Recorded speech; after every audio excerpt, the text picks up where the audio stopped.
Hello friends, आज की class में हम लोग पढ़ने वाले हैं हिंदी। और हिंदी में हमारा टॉपिक चल रहा था वर्णमाला। तो आपको हम पढ़ा चुके हैं कि वर्णमाला क्या है। वर्णमाला आपको पढ़ा चुके ना हम कि वर्णमाला क्या है। वर्णमाला को दो भागों में बांटा गया है, वर्ण प्लस माला। फिर वर्णमाला के प्रकार और कुल स्वर व्यंजन, कुल स्वर व्यंजन, ये सब तो आपको हम पढ़ा चुके हैं ना।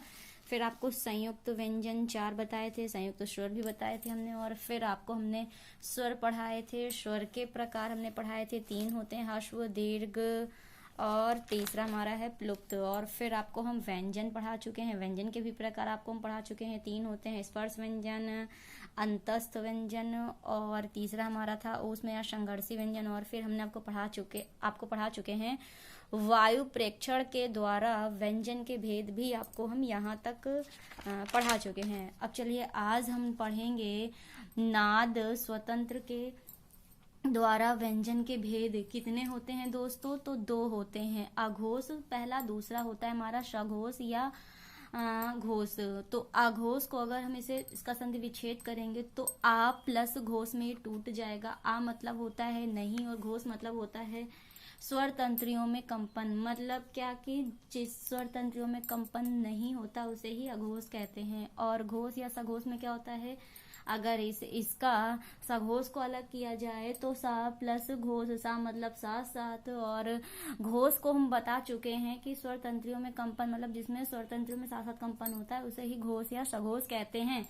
आइए देख लीजिए कि अघोष में कौन आता है। तो अघोष में हमारे तीनों शा आते हैं, और हा इसमें दोस्तों नहीं आता है, वो हमारा आता है घोष या सघोष में। और अघोष में हमारा वर्ण पहला और दूसरा होता है, ठीक है। और फिर हमारा घोष या सघोष में हमारा या, र, व, ल, और इसमें हा भी होता है। और इसमें हमारा वर्ण का मतलब वर्ग का तीसरा, चौथा, पांचवा आता है, ठीक है। कौन सा वर्ण आता है, तीसरा, चौथा, पांचवा।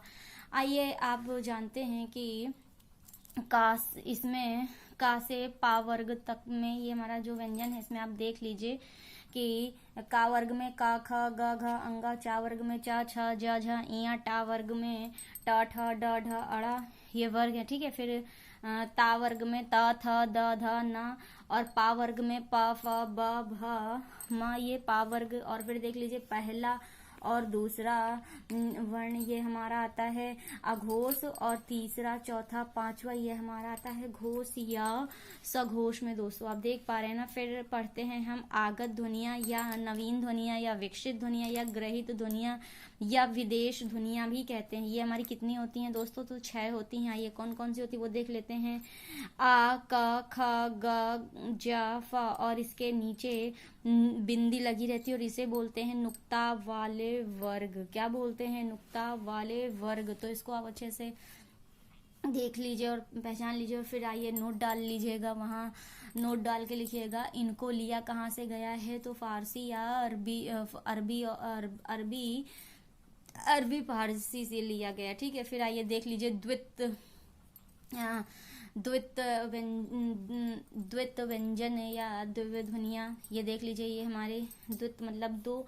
तो इसका क्या होता है कि ऐसे व्यंजन जो अपने ही जैसे दूसरे व्यंजन अपने साथ लाते हैं उन्हें ही द्वित व्यंजन या द्वित ध्वनियाँ कहते हैं, ठीक है। उदाहरण में देख लीजिए दिल्ली, बिल्ली, चप्पल, पत्ता, मम्मी। आप देख लीजिए ये एक व्यंजन है ला, और अपने पहले एक व्यंजन ही ला रहा है ना, तो ये हमारा द्वित व्यंजन है, ठीक है। फिर आइए देख लीजिए मुख से वर्ग का उच्चारण स्थान क्या होता है वो देख लीजिए। तो का वर्ग में हमने आपको बताया था का, ख, ग, घ, अंगा, ये का वर्ग है, और इसे ही कंठ कहते हैं। तो क्या कहते हैं, मुख से वर्ग के उच्चारण स्थान में से कंठ कहते हैं, का वर्ग को कंठ। और इसमें हमारा आता है छोटा आ, बड़ा आ और आहा, ठीक है। फिर चा वर्ग में क्या आता है, चा, छ, ज, झ, इया, और चा वर्ग को बोलते हैं तालु, ठीक है। और इसमें हमारा आता है छोटी, बड़ी और या, शा। और फिर आता है हमारा टा वर्ग में ट, ठ, ड, ढ, अड़ा, और ता वर्ग को बोलते हैं मूर्धन्य,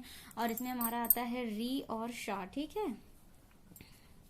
और मतलब कौन सा सा आता है हमारा, तो मूर्धन्य वाला शा, ठीक है।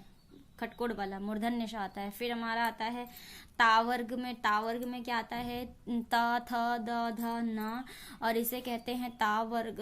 तावर्ग, तावर्ग को ही बोलते हैं दंत, और इसमें हमारा आता है शपेरा वाला सा। तो देख लीजिए शपेरा वाला सा हमारा तावर्ग में आता है, टावर्ग में हमारा खटकोड़ वाला सा आता है, और शीटी वाला सा हमारा आता है तालु में। तो दोस्तों ये आप याद रखिएगा। फिर आइए देख लेते हैं पावर्ग में, प फ ब भ म, और इसे बोलते हैं पावर्ग, और ये मुख से उच्चारण स्थान पे होता है ये होस्ट, ठीक है। और इसमें आता है उ और बड़ा उ। और ये जो पांचवा हमारा था अंगा या अड़ा नामा, ये हमारा होता है अनुनासिक या नासिका या नासिका, इसे बोला जाता है, ठीक है। तो आइए दोस्तों आप देख लीजिए कि कंठ प्लस तालु को मिलाने पे हमारा क्या बनता है, तो ए, ठीक है। फिर कंठ प्लस ओष्ठ को मिलाने पे बनता है ओ औ, और फिर बनता है दंत प्लस ओष्ठ को मिलाने पर वा बनता है। और फिर देख लीजिए दंत मूढ़ यानी दंत, ये हमारा क्या होता है रा ला, ये हमारा दंत मूढ़ होता है, ठीक है। फिर रा हमारा होता है लुंठित या प्रकंपित ध्वनि कहते हैं, ला को बोलते हैं पार्श्विक ध्वनि, और या वा को बोलते हैं अर्ध स्वर। क्या बोलते हैं दोस्तों, अर्ध स्वर। फिर आइए देख लीजिए, नोट पॉइंट डाल लीजिए। जिन वर्णों का उच्चारण करते समय मुख के साथ साथ नाक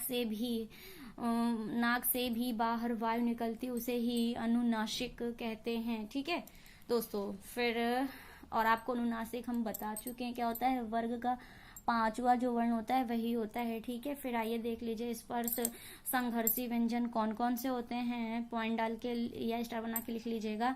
च छ ज झ ये होते हैं स्पर्श संघर्षी व्यंजन। ऊष्म संघर्षी व्यंजन, इसमें तीनों श और हा भी होता है, और फिर अमानक वर्ण भा होता है, और स्वर तंत्र मुख या काकल्य वर्ण ये हमारा हा होता है, विसर्ग हा होता है, अनुनासिक ये अंग होता है। तो दोस्तों आज की क्लास यहीं तक, और ये टॉपिक सुपर टेट और शी टेट और यूपी टेट में पूछा जाने वाला एग्जाम से, और DSSB में भी पूछा जाता है। तो thank you so much guys, और आपको वीडियो पसंद आए तो लाइक करें, शेयर करें एंड चैनल को सब्सक्राइब करें।